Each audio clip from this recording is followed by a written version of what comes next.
Hello everyone. चलो शुरू करते हैं इस स्टोरी का एक नया एपिसोड। और तुम सब तुम्हारे कानों में ईयरफोन ज़रूर से लगा लेना, क्योंकि स्टोरी को अच्छी तरह समझने के लिए ईयरफोन ज़रूरी है। और चलो शुरू करते हैं एक नया सफ़र। रुद्र इस वक्त शिवेश के केबिन में बैठा था। उसके हाथ में पेपर वेट था जिसे वो बार बार घुमा रहा था और साथ में कुछ सोच रहा था। उसके सामने ही शिवेश बैठा रुद्र को एकटक घूर रहा था। शिवेश रुद्र के सामने वाली चेयर पर बैठा रुद्र को घूर रहा था। शिवेश इरिटेट होते हुए बोला, अब कुछ बोलेगा भी? कब से देख रहा हूँ पेपर वेट को घुमाए जा रहा है। रुद्र शिवेश की ओर देखते हुए पेपर वेट को घुमाना बंद करते हुए बोला, सोचने तो दे, इतनी क्या चूल मची है तुझे। शिवेश रुद्र को घूरते हुए बोला, मुझे नहीं पता, कुछ भी कर पर उस लड़की को निकाल मेरे ऑफिस से, मेरा जिना हराम करके रखा है उसने। तभी अंश अंदर आ जाता है। अंश सामने रुद्र को देखते हुए बोला, क्या बात मल्होत्रा साहब, बड़े दिनों बाद दिखाई दे रहे हो। रुद्र अंश की बात पर हंसते हुए बोला, वो क्या है ना जान, मुझे कुछ काम था इसलिए नहीं आ पाया। अब मेरी जान के पास आ गया हूँ तो पहले वाली सारी कसर पूरी कर दूंगा। अंश मुंह बनाते हुए रुद्र के पास वाली चेयर पर बैठते हुए बोला, तुझे कितनी बार कहा है मुझे जान मत कहा कर। रुद्र अंश की गाल पर किस करते हुए बोला, अब जान को जान ना कहूं तो क्या कहूं, तुम ही बता दो। अंश रुद्र को बुरी तरह घुरने लगता है। रुद्र शायराना आवाज में बोला, हाय ऐसे ना घुरो जनाब, दिल में कुछ कुछ होता है। शिवेश अपने सामने बैठे दोनों लड़कों को घूर रहा था। शिवेश टेबल पर हाथ पटकते हुए बोला, तुम दोनों ये अपना रोमांस बाद में करना, पहले मेरी परेशानी दूर करो। अंश रुद्र से नजरें फेर शिवेश को देखते हुए बोला, तू क्यों परेशान है, क्या हुआ है तुझे। रुद्र अंश को देखते हुए बोला, ये अपनी होने वाली बीवी से परेशान है, इसको उससे छुटकारा चाहिए। अंश की बात सुनकर अंश हंसते हुए बोला, ये पॉसिबल नहीं है विरा से, इसे पूरी जिंदगी छुटकारा नहीं मिल सकता। शिवेश अंश को देख गुस्से में बोला, तू अपना थोबड़ा बंद रख, जब भी बोलेगा कड़वा ही बोलेगा। रुद्र पहले अंश को देखता है और फिर शिवेश को देखते हुए बोला, एक आइडिया है। आइडिया का नाम सुनकर शिवेश की आंखों में चमक आ जाती है। शिवेश रुद्र से बोला, तो इंतजार किसका कर रहा है, बता जल्दी कैसा आइडिया है तुम्हारा। अंश रुद्र को देख हंसते हुए बोला, तेरा आइडिया मतलब एक और मुसीबत। शिवेश अंश की बात सुनकर अपनी बड़ी बड़ी आंखों से अंश को घूरते हुए बोला, अंश। शिवेश अंश को देख अपने मुंह पर अंगुली रख लेता है और चुपचाप उनकी बात सुनने लगता है। वही विरा अपने केबिन में बैठी कुछ डिजाइन बना रही थी। विरा पूरे फोकस के साथ अपना काम करने में लगी थी। तभी उसका फोन रिंग करता है। रिंग की आवाज सुनकर विरा का ध्यान अपने फोन की ओर हो जाता है। फोन में रोनित का नाम फ्लैश हो रहा था।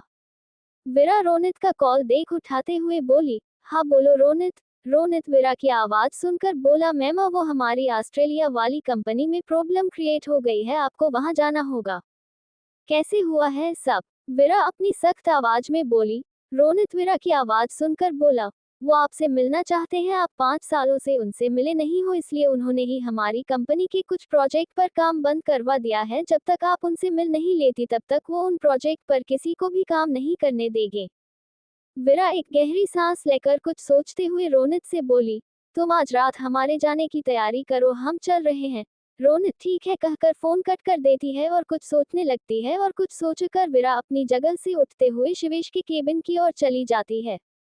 शिवेश रुद्र को देखते हुए बोला, अब बता कौन सा आइडिया है तेरे पास। रुद्र अपने दोनों हाथ टेबल पर टिकाते हुए बोला, तू विरा के सामने जब भी हो तब अपने साथ किसी ना किसी लड़की को अपने साथ रखा करो, उसके साथ फ्लर्ट किया करो, जिससे विरा तुझे अच्छा आदमी ना समझकर शादी के लिए मना कर देगी। अंश रुद्र को देख शिवेश की ओर इशारा करते हुए बोला, ये लड़की के साथ फ्लर्ट करेगा? नो वे। शिवेश अंश को गुस्से में घूरते हुए बोला, क्यों, मैं फ्लर्ट क्यों नहीं कर सकता। अंश कुछ बोलता तभी केबिन का डोर नॉक होता है। तीनों का ध्यान डोर की ओर चला जाता है। शिवेश अपनी सख्त आवाज में कहता है, कम एक। शिवेश की आवाज सुनकर विरा अंदर जाती है। विरा को अपने केबिन में देखकर शिवेश के भौहें आपस में जुड़ जाती है। शिवेश विरा को घूरते हुए बोला, तुम मेरे केबिन में क्या कर रही हो। विरा थोड़े आगे आकर बोली, मुझे कुछ काम है इसलिए मैं कल नहीं आ पाऊंगी। विरा आगे कुछ बोलती उससे पहले ही शिवेश बोला, तो मैं क्या करूं। विरा शिवेश को घूर कर बोली, आप ना डॉक्टर से जाकर अपना इलाज कराओ, खुद तो पागल हो और मुझे भी कर रहे हो। शिवेश गुस्से में विरा को घूरने लगता है और रुक्रो और अंश मुंह दबाए हंस रहे थे। शिवेश दोनों को घूरकर देखता है तो दोनों चुप हो जाते हैं। शिवेश वीरा को घूरकर बोला, तुम्हें मैं पागल नजर आ रहा हूँ। वीरा हाँ में गर्दन हिला देती है और शिवेश का मुंह बन जाता है। शिवेश वीरा को देखते हुए बोला, एक काम करो, तुम परमानेंट इस ऑफिस से छुट्टी ले लो और जाओ यहाँ से। वीरा इस बात पर कुछ नहीं कहती है और सीधे बाहर चली जाती है। शिवेश जाती हुई वीरा को देखता रहता है। वही रागिनी वापस ऑफिस में आ गई थी। रागिनी वीरा को ऑफिस से निकलते देख लेती है। रागिनी के हाथ में इस वक्त ऑयल की छोटी बोतल थी। रागिनी आसपास देखकर उस बोतल का ऑयल रास्ते में गिरा देती है। वीरा इस वक्त कैंटीन में जा रही थी, इसलिए वो आशु को कॉल कर थी। उसका ध्यान रागिनी पर नहीं जाता है, पर शिवेश ने अपने लैपटॉप में सीसीटीवी फुटेज चला रखी थी। वो वीरा को देख रहा था, साथ में रुद्र और अंश से बात कर रहा था। उसकी नजर रागिनी पर चली जाती है। वीरा आगे जा रही थी, उसका ध्यान नीचे नहीं था। शिवेश केबिन से बाहर भागता है। अंश रुद्र को देखते हुए बोला, इसे क्या हुआ है, ये ऐसे क्यों भाग कर गया है? रुद्र कंधे उचकाते हुए बोला, पता नहीं, चल देखते हैं। दोनों बाहर निकल जाते हैं। वही रागिनी लॉबी की दीवार के पीछे छुपकर ये सब देख रही थी। वीरा जहां ऑयल गिरा था उसके पास से आगे गुजर जाती है। शिवेश वीरा को गिरता ना देख रुक जाता है। रागिनी गुस्से में दीवार पर पंच बनाकर हाथ से मारती है। ये लड़की फिर बच गई। शिवेश को रोका देख अंश पीछे से आते हुए बोला, क्या हुआ, तू ऐसे भागा क्यों? शिवेश अंश और रुद्र को देख बोला, वो कुछ नहीं, बस ऐसे ही। इतना कहकर शिवेश वापस अपने केबिन की ओर चला जाता है। वीरा इस वक्त लिफ्ट में खड़ी थी। उसके फेस पर डेविल स्माइल थी। वीरा का ध्यान भले ही फोन पर था, पर अपने आसपास क्या हो रहा है इसका ध्यान वीरा को बखूबी था। वीरा ने रागिनी को वहां पर ऑयल गिराते हुए देख लिया था। वीरा रोनित को मैसेज करके कुछ कहती है, तब तक लिफ्ट ग्राउंड फ्लोर पर आ जाती है। वीरा लिफ्ट से निकलकर आगे बढ़ जाती है और कैंटीन की ओर चली जाती है। कैंटीन में आशु वीरा के आने का इंतजार कर रही थी। शिवेश केबिन में आ जाता है, तभी उसके फोन पर दादी का कॉल आता है। शिवेश दादी का कॉल देख उठा लेता है। दादी शिवेश के कॉल उठाते ही बोलती है, क्या कर रहा है? शिवेश दादी की आवाज सुनकर मुंह बनाते हुए बोला, दादी ऑफिस में आदमी क्या करने आता है, काम ही ना। तो मैं काम कर रहा हूँ। दादी शिवेश की बात सुनकर बोली, मुझे तुम्हें ये बताना था कि आज तू वीरा को शादी की शॉपिंग कराने जा रहा है, और हाँ, मुझे कोई बहाना नहीं सुनना, समझा? इतना कहकर दादी बिना शिवेश की बात सुने कॉल कट कर देती है। शिवेश ने दादी को मना करने के लिए मुंह खोला ही था कि तब तक तो दादी ने कॉल कट कर दिया था। शिवेश टेबल पर फोन रखते हुए खुद से बोला, अब अगर शॉपिंग पर नहीं गया तो दादी दादा मिलकर मुझे घर में नहीं जाने देंगे, क्या करूं मैं? इतना कहकर शिवेश कुछ सोचने लग जाता है और उसके फेस पर एक शैतानी स्माइल आ जाती है। वीरा और आशु आमने सामने बैठे थे। वीरा आशु को देखते हुए बोली, कैसा चल रहा है तुम्हारा ऑफिस का पहला दिन? आशु कॉफी का शिप लेते हुए बोली, बोरिंग, और ऊपर से उस अंश के बच्चे ने मुझे 10 फाइलें एक साथ दे दी और मुझसे कहा है मैं सभी फाइल को पढ़ूं और समझने की कोशिश करूं। वीरा कॉफी का कप उठा, कॉफी के 2-3 सिप लेते हुए बोली, इसमें गलत क्या है, वो तुम्हें तुम्हारा काम सिखाने की कोशिश कर रहे हैं। आशु कॉफी कप टेबल पर रखते हुए अपने दोनों हाथों पर अपना चेहरा रखते हुए बोली, मैं कोई दूध पीती बच्ची हूँ क्या जो वो इतने बेसिक से मुझे समझा रहा है? वीरा इससे आगे कुछ नहीं कहती और अपनी कॉफी पीते हुए कुछ सोचने लगती है। हिपटॉप रेस्टोरेंट काल्पनिक नाम। चतुर्वेदी इस वक्त एक जगह बैठा किसी का इंतजार कर रहा था। उसे आए हुए 1 घंटा वक्त गुजर जाता है, तभी वहां एक टीनेज का लड़का आता है। वो लड़का देखने में बहुत हैंडसम था। वो लड़का चतुर्वेदी की सामने वाली चेयर पर बैठ जाता है। चतुर्वेदी उस लड़के को देख तिरछा मुस्कुरा देता है। वो लड़का चतुर्वेदी की स्माइल देख उसे घूरते हुए बोला, तुम्हें कितनी बार कहा है मेरे सामने ऐसे मत मुस्कुराया करो। चतुर्वेदी सामने बैठे लड़के को देख बोला, बात ही मुस्कुराने की है इसलिए मुस्कुरा दिया। वो लड़का चतुर्वेदी की बात सुनकर डेविल हंसी हंसते हुए बोला, कहीं 500 करोड़ का नुकसान झेल कर दिमाग खराब तो नहीं हो गया है तुम्हारा? चतुर्वेदी घुरकर उस लड़के को देखता है। वो लड़का चतुर्वेदी की नजरों को इग्नोर करके बोला, तुमने मुझे बनारस से यहाँ बुलाया है, कोई रीजन? चतुर्वेदी मुस्कुराते हुए बोला, हाँ है ना, तुम्हारी छमिया यहाँ आ गई है तो तुम बनारस में क्या कर रहे हो? वो लड़का चतुर्वेदी की बात सुनकर हल्का मुस्कुराते हुए बोला, कहाँ रहती है वो, क्या कर रही है, कब घर से बाहर निकलती है, सब पता करवाओ। चतुर्वेदी हाँ में सर हिला देता है। कौन है ये लड़का? चतुर्वेदी क्या प्लान कर रहा है? और कौन मिलना चाहता है वीरा से? जानने के लिए पढ़ते रहिए इनोसेंट माफिया गर्ल। यार रियली सॉरी, मैं एक दिन में 2 चैप्टर नहीं दे पाती हूँ, मुझे पढ़ाई भी करनी होती तो आज मैंने बड़ा चैप्टर दिया है। आप सभी को कैसा लगा आज का चैप्टर बताना जरूर। हेलो गाइज, मैं आप सभी से बहुत बहुत बहुत ज़्यादा नाराज हूँ। आप मेरे प्यारे प्यारे रीडर्स हो और आप लोग ही मेरी बुक पर ना तो रिव्यू दे रहे हो और ना ही लाइक और कमेंट। ऐसे में मुझे कैसे पता चलेगा कि आपको मेरी कहानी पसंद आ रही है या नहीं। मुझे आज आपसे ढेर सारे लाइक और रिव्यू चाहिए। और हाँ, मेरी बात को इग्नोर मत करना, ओके। विरा इस वक्त कैंटीन में आशु के साथ बैठी थी, तभी वहां पियून आता है। पियून विरा के पास आकर बोला, मैम आपको सर ने पार्किंग एरिया में बुलाया है। विरा अपनी एक आईब्रो ऊपर करते हुए बोली, मुझे आपने सही से सुना ना, और कौन से सर ने बुलाया है? पियून विरा को देखते हुए बोला, शिवेश सर ने, और मैंने सही सुना है, उन्होंने आपको ही बुलाया है। विरा पियून को जाने का कह देती है। विरा आशु को देखते हुए बोली, तुझे क्या लगता है उस डम्पर ने मुझे क्यों बुलाया है? आशु कॉफी कप टेबल पर रखते हुए बोली, मुझे क्या कोई सपना आ रहा था जो मुझे पता होगा? ये तो तू उनके पास जाएगी तभी पता चलेगा। विरा खड़े होते हुए बोली, अगर अब उसने मुझे कुछ उल्टा सीधा बोला ना तो मैं इस बार सच में उसकी हड्डी पसली एक कर दूंगी। आशु भी जाते हुए बोली, पर याद रखना 6 दिन बाद तेरी शादी है तो उसे चलने लायक छोड़ देना, फेरे भी तो लेने हैं। आशु की बात सुनकर विरा मुस्कुरा देती है और वहां से पार्किंग एरिया की ओर चली जाती है। शिवेश गाड़ी में बैठा विरा के आने का इंतजार कर रहा था, तभी उसे विरा आते दिखाई देती है। शिवेश गाड़ी का दरवाजा अंदर से खोल देता है। विरा अंदर नहीं बैठती, वो बाहर ही खड़ी रहती है। शिवेश विरा को देख उसे घूरते हुए बोला, दादी ने तुम्हें शॉपिंग करवाने के लिए कहा है तो गाड़ी में बैठो। विरा शिवेश को देखते हुए बोली, मैं खुद शॉपिंग कर सकती हूँ, मुझे तुम्हारे साथ नहीं जाना।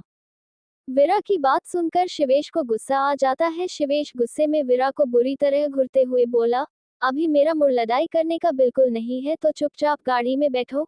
विरा इस बार कुछ नहीं कहती है और चुपचाप शिवेश के बगल में बैठ जाती है। विरा के बैठते ही ड्राइवर गाड़ी चला देता है। शिवेश अपने लैपटॉप में काम करने लग जाता है। विरा खिड़की से बाहर की ओर देखने लग जाती है। दोनों चुपचाप बैठे थे। गाड़ी में पूरी तरह शांति पसरी थी। इस शांति को विरा का फोन भंग करता है। विरा के फोन पर रोनित का कॉल आ रहा था। विरा कॉल उठा लेती है। शिवेश भी विरा को एक नजर देखता है, फिर वापस अपने काम के लग जाता है।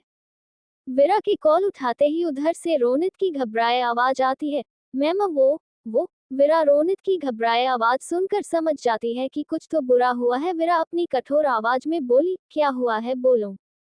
रोनित इस बार खुद को शांत करते हुए बोला, सीमी का किडनैप हो गया है। सीमी का किडनैप, वो भी दिन दहाड़े। विरा रोनित की बात सुनकर खुद को शांतम रखती है। विरा एक नजर शिवेश को देख बोली, आगे बोलो, किसने किया है? रोनित विरा की बात सुनकर आगे बोला, वो यहाँ आ गया है।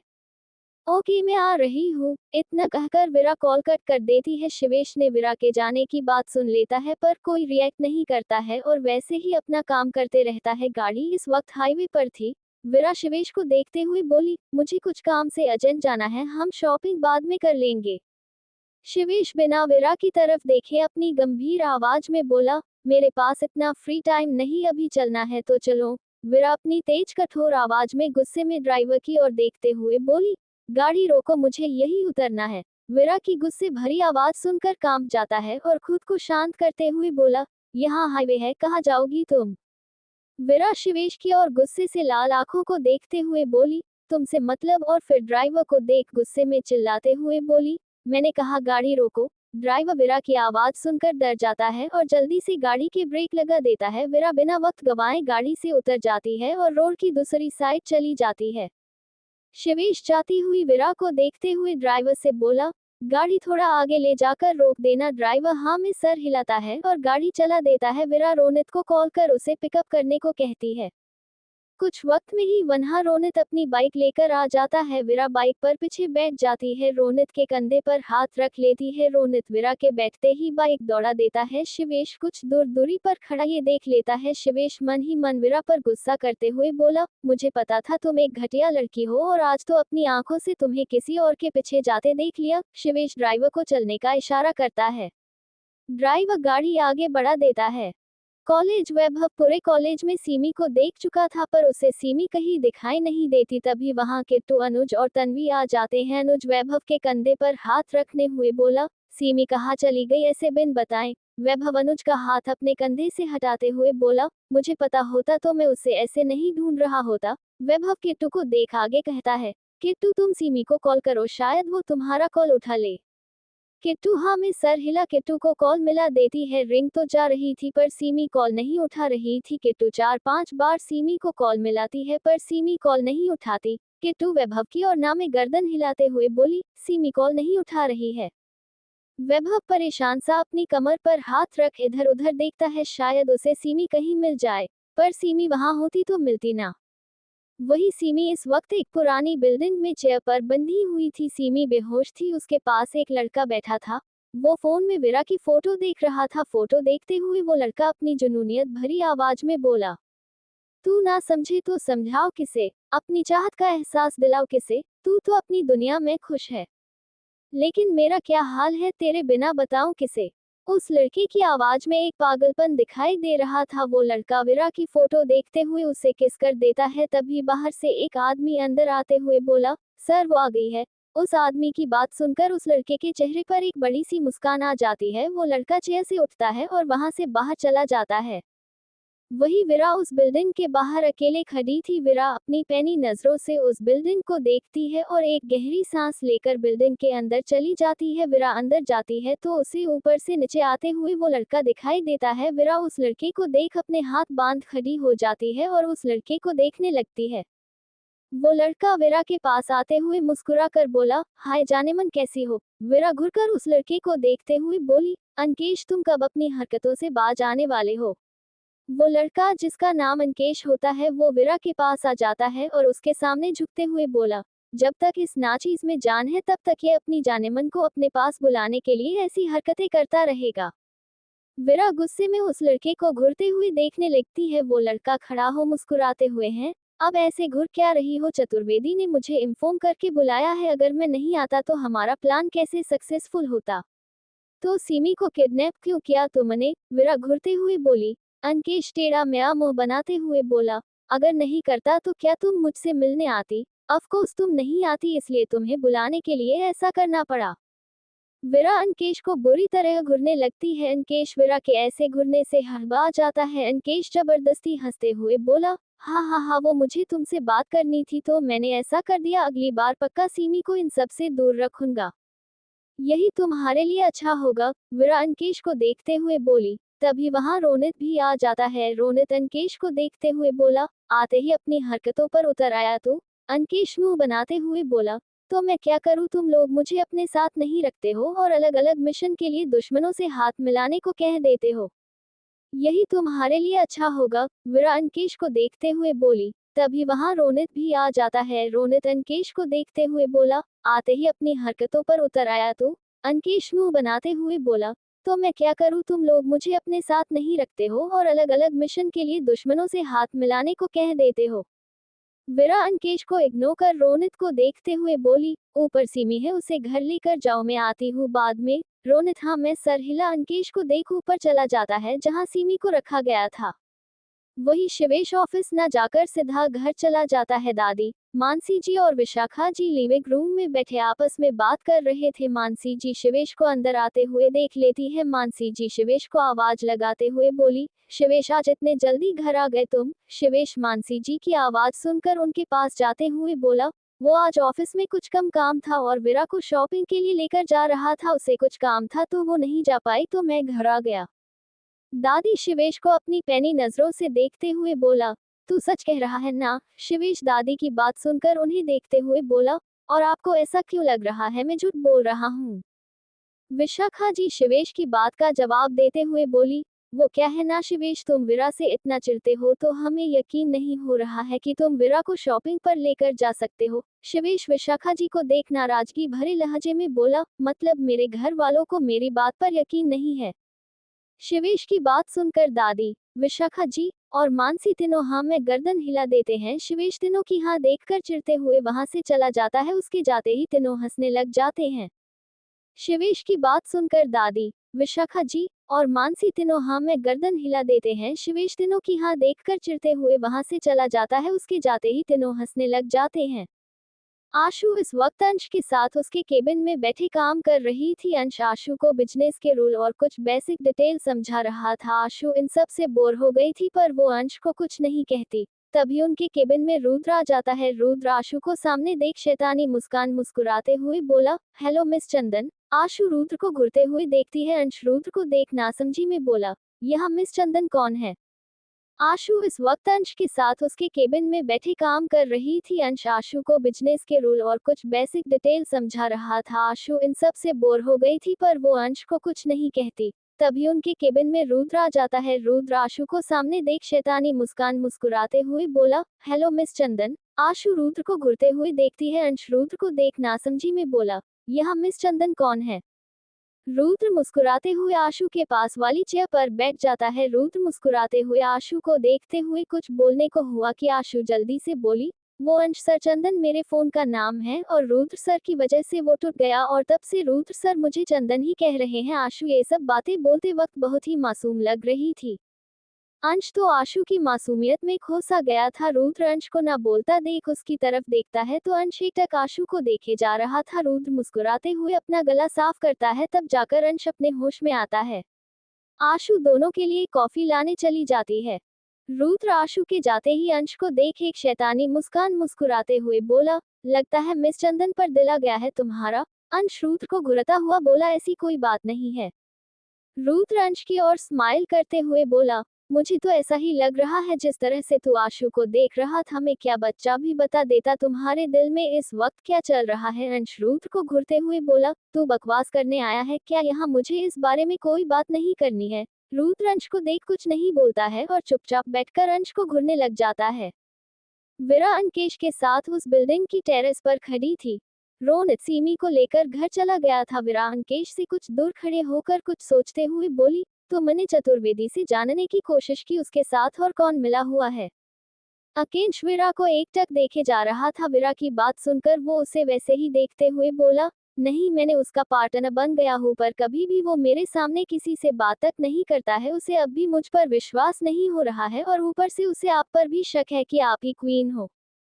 विरा कुछ सोच तिरछी स्माइल करते हुए बोली, सुमित खुराना ऑस्ट्रेलिया चला गया है, उस पर नजर रखो और चतुर्वेदी को 2 दिन आराम से जीने दो, उसके मरने का वक्त आ गया है। अंकेश हमें गर्दन हिला देता है। विरा अंकेश की ओर पलटते हुए बोली, फिलहाल तुम 2 दिन तक अलग जगह पर रहो। चतुर्वेदी की मौत के बाद तुम रुद्र के साथ शिफ्ट हो जाना। अंकेश कुछ नहीं कहता और विरा के पीछे पीछे नीचे जाने लगता है। अंकेश विरा का कॉलेज फ्रेंड है। अंकेश विरा को कॉलेज से ही पसंद करता है पर कभी उसने विरा से इस बारे में कहा नहीं। अंकेश विरा के साथ उसके बिजनेस का पार्टनर भी है। दोनों नीचे आ जाते हैं। अंकेश विरा को अपनी गाड़ी से छोड़कर आने के लिए चला जाता है। वही विरा के दिमाग में कुछ चल रहा था। वो किसी गहरी सोच में डूबी हुई थी और अंकेश बार बार मिरर से विरा को देख रहा था। विरा अंकेश की ओर देखती है तो अंकेश अपनी नजरें सामने कर लेता है। कुछ वक्त में उनकी गाड़ी उसके अपार्टमेंट की बिल्डिंग से थोड़ी दूर रुक जाती है। विरा गाड़ी से बाहर निकल जाती है और अंकेश को बिना कुछ कहे निकल जाती है। अंकेश जाती हुई विरा की पीठ देखता रह जाता है। जब विरा उसकी आंखों से ओझल हो जाती है तब अंकेश भी वहां से चला जाता है। वही शिवेश का एक आदमी विरा पर नजर रखे हुए था। अंकेश के जाते ही वो शिवेश को फोन करके सारी बात बता देता है। शिवेश ये बात सुनकर गुस्से में आ जाता है। विरा शर्मा, तुम इतनी घटिया निकलोगी सोचा नहीं था, अब देखो मैं कैसे तुम्हारा पर्दाफाश करता हूँ। शिवेश गुस्से में एक एक लफ्ज पर जोर देते हुए कहता है। वही विरा अपार्टमेंट के अंदर जा रही थी कि तभी वहां तेजी से एक गाड़ी आकर रुकती है। विरा गाड़ी को देखने लग जाती है तो सबसे पहले गाड़ी से वैभव बाहर निकलता है। उसके बाद अनुज, किट्टू और तन्वी बाहर आते हैं। वैभव विरा के पास आते हुए बोला, अच्छा हुआ भाभी आप नीचे ही मिल गई, हम अभी आपके पास ही आ रहे थे। विरा वैभव के चेहरे पर परेशानी देख बोली, क्या हुआ है, तुम इतना परेशान क्यों लग रहे हो? वैभव विरा की बात सुनकर बोला, भाभी वो सीमी नहीं मिल रही, हमने पूरा कॉलेज देख लिया, सीसीटीवी देख लिए पर सीसीटीवी की फुटेज गायब थी, हमें समझ नहीं आ रहा अचानक सीमी कहाँ चली गई। विरा अनुज, किट्टू और तन्वी की ओर देखती है। तीनों परेशान लग रहे थे। विरा वैभव की ओर देखते हुए बोली, वो सीमी का किडनैप हो गया था। वैभव को विरा की बात सुनकर जैसे शौक लगा हो। वैभव विरा की ओर देखते हुए बोला, आपने पुलिस कंप्लेन की? कौन है किडनैपर, कुछ पता चला? और सीमी वो कैसी है? विरा वैभव को देखते हुए बोली, रिलैक्स वैभव, तुम इतना हाइपर क्यों हो रहे हो, पहले मेरी बात तो सुनो। वैभव खुद को शांत करते हुए एक गहरी लंबी सांस लेता है और वीरा को बताने का इशारा करता है। वीरा सभी को देखते हुए बोली, आशु का किडनैप हो गया था और किडनैपर ने फिरौती की मांग की, पर मैंने पुलिस की मदद से उन लोगों से सीमी को छुड़वा लिया। सीमी अभी सेफ है और अंदर आराम कर रही है। वीरा की पूरी बात सुनकर चारों गहरी सांस लेते हैं। अब जाकर उनके चेहरे पर मुस्कान आती है। वीरा चारों से बोली, चलो अंदर चलते हैं, तुम लोग भी सीमी से मिल लेना। सभी हमें सर हिलाते हैं और वीरा के साथ अपार्टमेंट में चले जाते हैं। वही आशु ऑफिस के बाहर खड़ी कैब आने का इंतजार कर रही थी, तभी उसके सामने एक कार आकर रुकती है। आशु आश्चर्य से उस कार को देखती रहती है पर कुछ कहती नहीं। कार से अंश निकलकर बाहर आता है। अंश आशु के पास आकर बोला, आप यहाँ क्या कर रही हो, ऑफिस तो कुछ वक्त पहले छूट गया है ना। आशु हमें सर हिलाते हुए बोली, हमें अपनी कैब आने का वेट कर रही हूँ, अभी आती होगी। अंश आशु की आवाज सुनकर बोला, चलिए मैं आपको ड्रॉप कर देता हूँ। आशु मना करते हुए बोली, नहीं सर, इसकी कोई जरूरत नहीं है, मैं चली जाऊंगी, कैब बस आती होगी। अंश एक नजर सड़क पर दौड़ाता है। वहां से बहुत सारी गाड़ियां गुजर रही थी पर कोई कैब नहीं आते दिखाई दे रही थी। आशु को देखते हुए बोला, फिलहाल तो कोई कैब नहीं आ रही है, आप चलिए, मैं आपको छोड़ दूंगा। आशु फिर से मना करते हुए बोली, नहीं सर, मैं चली जाऊंगी, आप क्यों तकलीफ उठा रहे हैं। अंश आशु को देखते हुए बोला, पहले तो तुम मुझे सर सर बुलाना बंद करो, मैं ऑफिस में तुम्हारा सर हूँ, ऑफिस के बाहर नहीं, और अब चुपचाप गाड़ी में बैठो। आशु ज्यादा जिद नहीं करती है और गाड़ी में बैठ जाती है। अंश भी गाड़ी में बैठ गाड़ी स्टार्ट कर देता है। कुछ वक्त में उनकी गाड़ी सड़क पर अपनी रफ्तार में चल रही थी। वीरा इस वक्त किचन में चाय बना रही थी। वही सीमी अब भी बेहोश थी। वीरा सब के लिए चाय और स्नैक्स लेकर आती है। वो सभी बैठकर चाय पीने लगते हैं और उधर सीमी को घिरे घिरे होश आने लगता है। सीमी उठकर बैठ जाती है, उसके सर में तेज दर्द हो रहा था। सीमी इधर उधर देखती है तो खुद को घर में पाती है। सीमी खुद से ही बोली, ये मैं घर कैसे आ गई, मैं तो कॉलेज में थी ना, शायद दी लेकर आई होगी, उनसे ही जाकर पूछती हूँ। सीमी उठकर बाहर आ जाती है। हॉल में उसे वीरा दिखाई देती है। सीमी आसपास ना देखते हुए सीधा वीरा के पास चली जाती है और वीरा की गोद में बैठकर उसको हक करके अपनी आंखें बंद करते हुए बोली, मेरा सर बहुत दुख रहा है। वीरा सीमी को होल्ड करते हुए बोली, ठीक है, मैं तुम्हें दवाई ला कर देती हूँ, तुम तब तक अपने दोस्तों के पास बैठो। वही वैभव, अनुज, किट्टू और तन्वी चारों सीमी को देख रहे थे, जो एक छोटे बच्चे की तरह वीरा से चिपकी हुई थी। वीरा की बात सुनकर सीमी अपनी आंखें खोलकर वीरा को देखते हुए बोली, मेरे दोस्त यहाँ कहाँ है। वीरा को सीमी का चेहरा पकड़ दूसरी ओर करते हुए बोली, उधर देखो, तब तो नजर आएंगे। सीमी चारों को, अनुज, किट्टू और तन्वी को देख उसके चेहरे पर स्माइल आ जाती है और जैसे ही वैभव पर उसकी नजर पड़ती है उसका मुंह बन जाता है। सीमी वीरा की गोद से उठते हुए बोली, दी, आपका देवर मेरा दोस्त नहीं है, बाकी ये तीनों मेरे दोस्त है। वैभव सीमी की बात सुनकर गंदा फेस बना लेता है। वीरा मुस्कुरा कर बोली, वो तुम जानो और मेरा देवर जाने, मुझे इससे अलग रखो तुम। इतना कहकर वीरा सीमी के लिए मेडिसिन लेने अपने रूम में चली जाती है। सीमी तन्वी और किट्टू के साथ बातें लग जाती है और वैभव को फुल इग्नोर मार देती है जैसे वैभव यहाँ एग्जिट ही नहीं करता हो। ये देख वैभव का गुस्सा बढ़ रहा था पर फिलहाल वो कुछ नहीं कर पाता। वीरा सीमी को मेडिसिन देकर अपने रूम में वापस चली जाती है और फ्रेश होकर अपने ऑफिस का काम देखने लगती है। गाड़ी में इस वक्त सन्नाटा था। अंश और आशु दोनों ही एक दूसरे से बातचीत नहीं कर रहे थे। गाड़ी में पसरे सन्नाटे को तोड़ते हुए अंश सीमी से बोला, तुम्हारी फैमिली में कौन कौन है। अंश की आवाज सुनकर आशु अंश को देखते हुए बोली, मेरी फैमिली में पापा और एक भाई है, और आपकी फैमिली में। अंश मुस्कुराते हुए बोला, मेरी फैमिली में माँ, पापा और एक भाई है जो मुझसे छोटा है और अभी लंदन में रहता है। आशु हाँ में सर हिला देती है। अंश आगे की बात शुरू करते हुए बोला, मेरी दोस्त बनोगी। अंश की बात सुनकर आशु बोली, पर आप तो मेरे बॉस हो ना, और मैं आपकी असिस्टेंट तो। अंश आशु की बात बीच में काटते हुए बोला, वो हम ऑफिस में है, ऑफिस के बाहर हम दोस्त रहेंगे। गाड़ी में इस वक्त सन्नाटा था। अंश और आशु दोनों ही एक दूसरे से बातचीत नहीं कर रहे थे। गाड़ी में पसरे सन्नाटे को तोड़ते हुए अंश सीमी से बोला, तुम्हारी फैमिली में कौन कौन है। अंश की आवाज सुनकर आशु अंश को देखते हुए बोली, मेरी फैमिली में पापा और एक भाई है, और आपकी फैमिली में। अंश मुस्कुराते हुए बोला, मेरी फैमिली में माँ, पापा और एक भाई है जो मुझसे छोटा है और अभी लंदन में रहता है। आशु हाँ में सर हिला देती है। अंश आगे की बात शुरू करते हुए बोला, मेरी दोस्त बनोगी। अंश की बात सुनकर आशु बोली, पर आप तो मेरे बॉस हो ना और मैं आपकी असिस्टेंट तो। अंश आशु की बात बीच में काटते हुए बोला, वो हम ऑफिस में है, ऑफिस के बाहर हम दोस्त रहेंगे। अंश की बात सुनकर आशु मुस्कुराते हुए बोली, आशु सहगल से दोस्ती आपको महंगी पड़ेगी अंश जी। आशु के बोलने के लहजे से अंश खुद को हंसने से नहीं रोक पाता। अंश हंसते हुए बोला, तो मैं भी महीने के करोड़ों कमा लेता हूँ तो मुझे कोई दिक्कत नहीं आने वाली। अंश की बात सुनकर आशु मुस्कुराते हुए बोली, आशु सहगल से दोस्ती आपको महंगी पड़ेगी अंश जी। आशु के बोलने के लहजे से अंश खुद को हंसने से नहीं रोक पाता। अंश हंसते हुए बोला, तो मैं भी महीने के करोड़ों कमा लेता हूँ तो मुझे कोई दिक्कत नहीं आने वाली। ठीक है, फिर एक शर्त पर आपकी दोस्त बन सकती हूँ। अंश एक आईब्रो उठाते हुए बोला, और शर्त क्या है? आशु अंश को देखते हुए बोली, शर्त यह है कि आप रोज मेरे लिए चॉकलेट लेकर आओगे। मंजूर है तो हम दोस्त बन सकते हैं। अंश मुस्कुराते हुए बोला, ओ तो ये बात है, फिर तो सोच समझ कर डिसीजन लेना पड़ेगा। आशु हमें सर हिला देती है। अंश गाड़ी अपार्टमेंट के बाहर रोक देता है। आशु अंश को देख मुस्कुराते हुए बोली, सोच समझ कर डिसीजन लीजिएगा। इतना कहकर आशु बाहर निकल जाती है। अंश आशु को देखते हुए बोला, तो फिर ठीक है, हम आज से दोस्त हुए, मुझे तुम्हारी शर्त मंजूर है। इतना कहकर अंश आशु की ओर अपना हाथ बढ़ा देता है। आशु अंश के हाथ को देखते हुए बोली, हाथ तभी मिलाएंगे जब आप हमें चॉकलेट लाकर देंगे। अंश मुस्कुराकर हाथ वापस नीचे कर लेता है और आशु को बाय कहकर वहां से चला जाता है। आशु भी मुस्कुराते हुए अंदर चली जाती है। आशु भी मुस्कुराते हुए अंदर चली जाती है।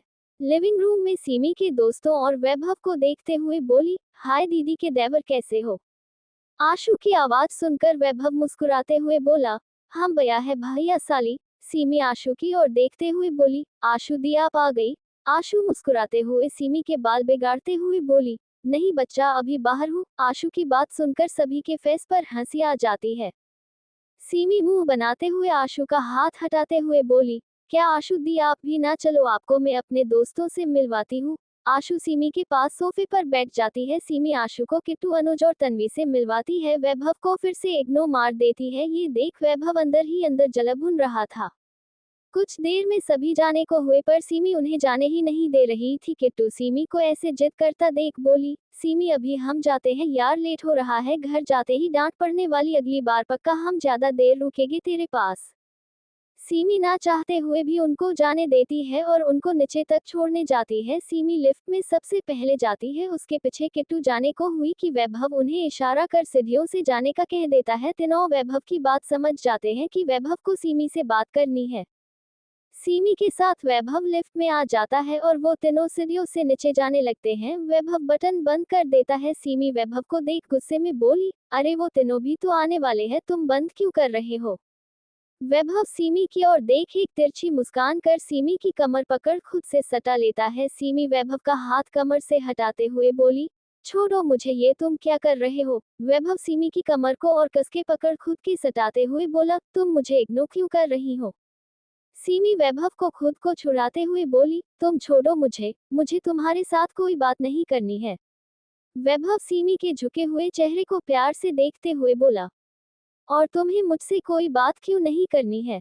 सीमी वैभव से खुद को छुड़ाना चाहती है पर वैभव की पकड़ सीमी पर मजबूत होती है और वो खुद को वैभव की पकड़ से नहीं छुड़ा पा रही थी। सीमी खुद को वैभव की बाहों में ढीला छोड़ देती है और वैभव की आंखों में देखते हुए बोली, क्योंकि तुम बिना मेरी मर्जी के मेरे करीब आते हो। वैभव सीमी की आंखों में देखते हुए बोला, सबसे पहले तुम मेरे करीब आई थी, मैं नहीं, और अब मैं तुम्हें खुद से दूर नहीं जाने दूंगा। सीमी वैभव की बात पर कुछ नहीं कहती और उसकी आंखों में देखने लग जाती है। वैभव भी सीमी की आंखों में देखते हुए सीमी के होठों की ओर बढ़ने लगता है। सीमी कोई रिएक्ट नहीं कर रही थी, वो बस वैभव की आंखों में देख रही थी। वैभव और सीमी के होठों में थोड़ी दूरी बचती है, तभी लिफ्ट का दरवाजा खुलता है। सीमी जल्दी से वैभव से दूर होकर खड़ी हो जाती है और खुद के कपड़े ठीक करते हुए लिफ्ट से बाहर निकल जाती है। वैभव खड़ा खड़ा लिफ्ट को कोस रहा था, फिर वो भी सीमी के पीछे बाहर आ जाता है। तब तक वो तीनों भी आ गए थे। सीमी सभी किट्टू और तन्वी को गले लगाकर बायम बोल देती है। सीमी अनुज को गले लगाने को हुई कि वैभव उसे बीच में पकड़ते हुए बोला, कोई जरूरत नहीं है, सीधा बाय कह दो। सीमी वैभव को घूरने लगती है, वही अनुज का मुंह बन जाता है। वैभव सभी को चलने को कहता है। वो तीनों गाड़ी की ओर जाने लगते हैं। वैभव सीमी को देख उसके गाल पर किस कर जाते हुए बोला, बायम कल मिलते हैं। सीमी बुरी तरह जाते हुए वैभव को घूरती रहती है। वही विरा इस वक्त आशु के रूम थी। विरा आशु को देख बोली, मैं आज ऑस्ट्रेलिया जा रही हूँ, पर अब इस वक्त कुछ जरूरी काम है क्या? आशु विरा की बात सुनकर उसकी ओर देखते हुए बोली। विरा हाँ में सर हिलाते हुए बोली, कंपनी में कुछ प्रॉब्लम है इसलिए जा रही हूँ, और अंकेश भी आ गया है मुंबई, वो मेरे साथ जा रहा है। तुम और रोनित दोनों यहाँ ध्यान रखना। आशु हाँ में सर हिलाते हुए बोली, ये तो ठीक है, पर सीमी को क्या कहेगी? वो तो तुम्हारे बिना खाना तक नहीं खाती। उसे मैं समझा दूंगी, तू बस उसका ख्याल रखना, और कुछ प्रॉब्लम हो तो मुझे कॉल करना। मैंने डिनर मंगवा लिया है, तुम अभी आता ही होगा, तुम तब तक फ्रेश होकर आ जाओ। ओके? विरा आशु को देखते हुए कहती है। आशु हाँ में सर हिला देती है। वॉशरूम की ओर चली जाती है। विरा बाहर लिविंग रूम में आ जाती है, तभी वहां सीमी भी आ जाती है। विरा सीमी को अपने पास बुलाते हुए बोली, सीमी इधर आओ। सीमी विरा के पास आकर सोफे पर बैठते हुए बोली, हाँ दी बोलो, कुछ काम था क्या? विरा सीमी के चेहरे को अपनी शांत नजरों से कुछ वक्त देखते हुए बोली, मैं ऑफिस काम के लिए एक दिन के लिए बाहर जा रही हूँ, तो तुम खाना खाने में कोई लापरवाही मत करना।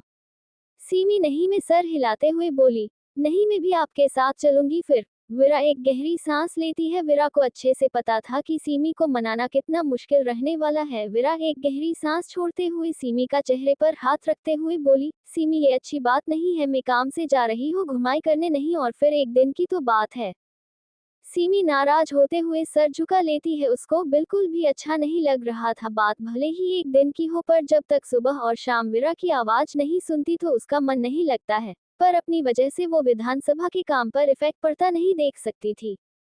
सीमी अपनी मासूम नजरों से विरा को देखते हुए बोली, अच्छा ठीक है, पर आप एक दिन में आ जाएगी ना? विरा हमें सर हिला देती है। तभी डोरबेल की आवाज सुनाई देती है। विरा सीमी को देखते हुए बोली, जाओ जाकर फ्रेश हो जाओ, तब तक मैं खाना लगाती हूँ।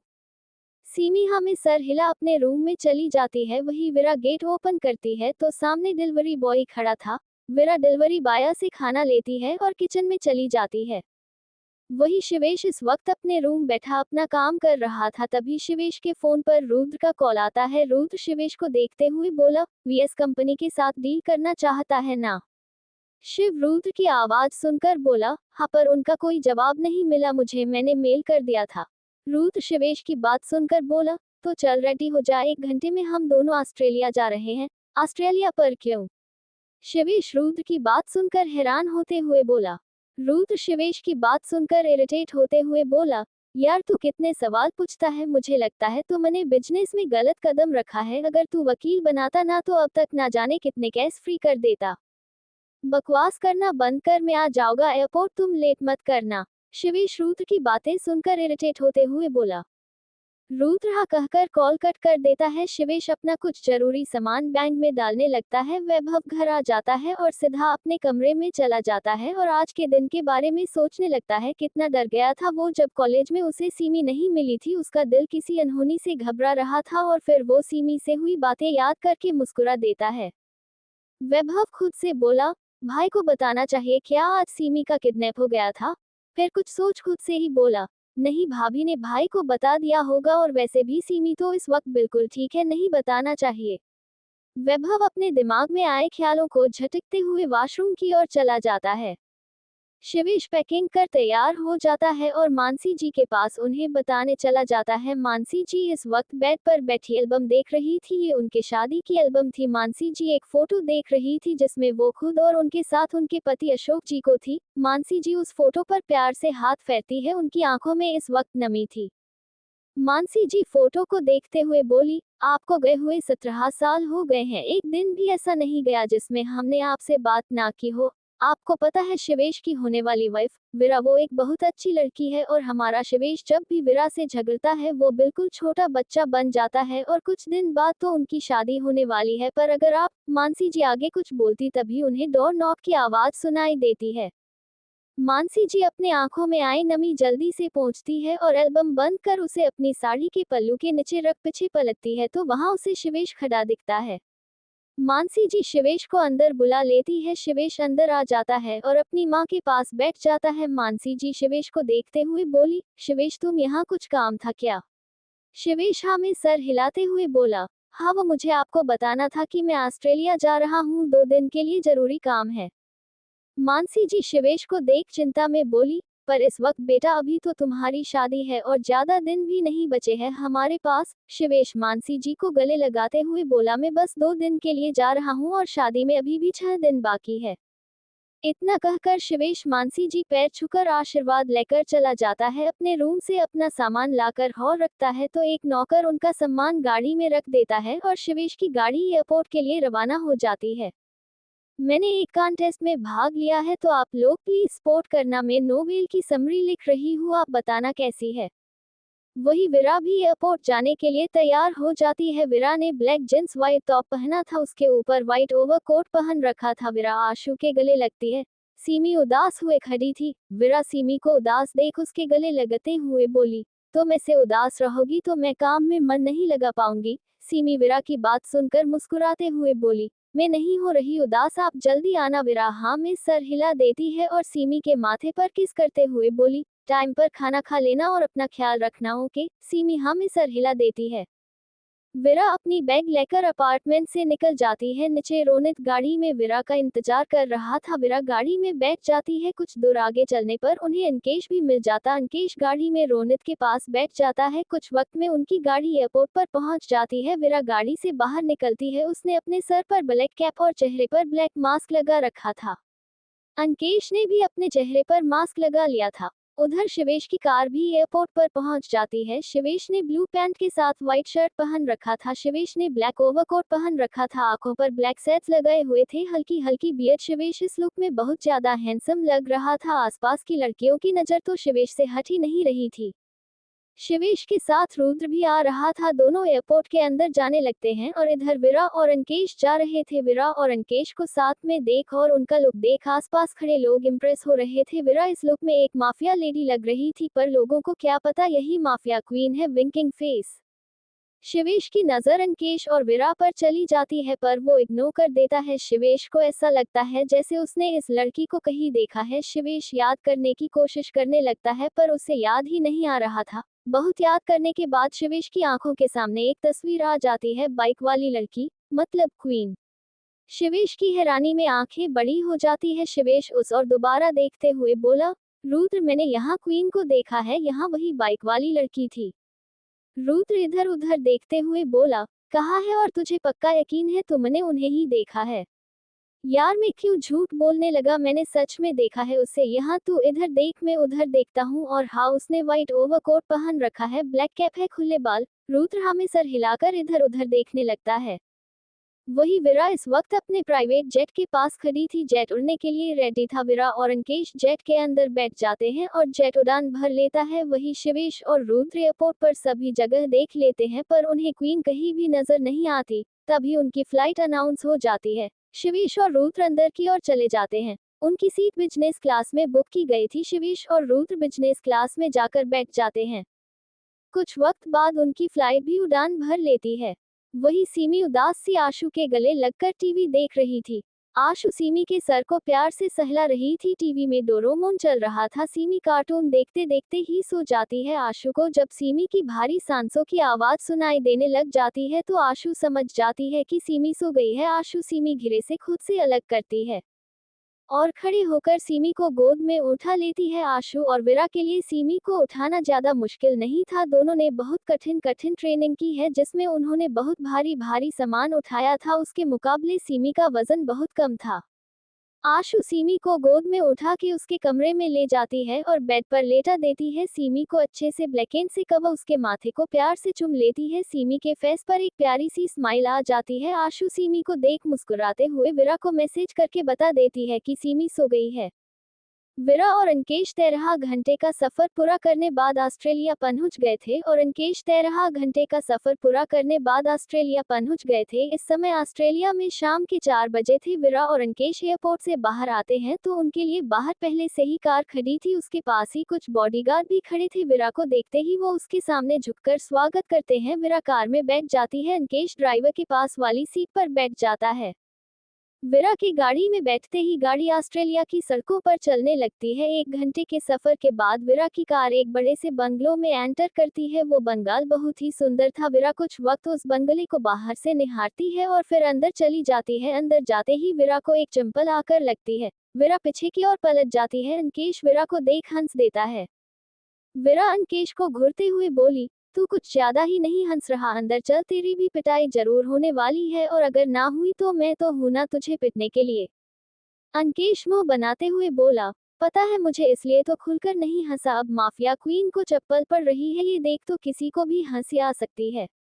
विरा घूरकर अंकेश को देखती है और अंदर जाने लगती है। अब तो विरा पर घर के सामानों की जैसे बरसात ही हो गई हो। विरा सभी सामानों से एक एक कर बचते हुए सोफे के पीछे चली जाती है। सोफे के पीछे छिपते हुए बोली, यार नानी बस करो ना, आ तो गई हूँ आपसे मिलने। सामने एक 70-75 साल के लगभग एक औरत खड़ी थी। उसने एक सिंपल सी जूट की साड़ी पहन रखी थी।